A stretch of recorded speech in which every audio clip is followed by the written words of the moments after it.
nakubwiraga yego nabyemeye byose, ibintu byose ushaka kuri njye ndakwemereye rwose uze kubikora, ariko ndakwinginze kugira ngo aka kanya basi ubu tuvugana, ndakwinginze kugira ngo uzure kwa muganga, mama wanjye agiye gupfa.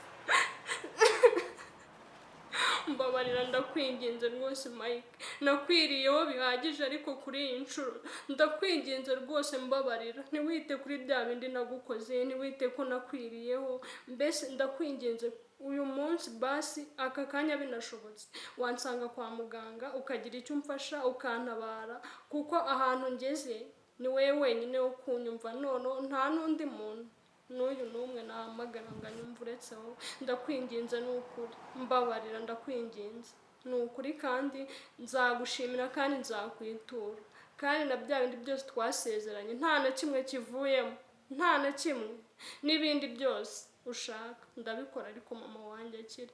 Nkunda mama wanjye, nta wundi muntu naba nsigaranye, kubera ko niwe wenyine mu buzima bwanjye urimo, nta wundi.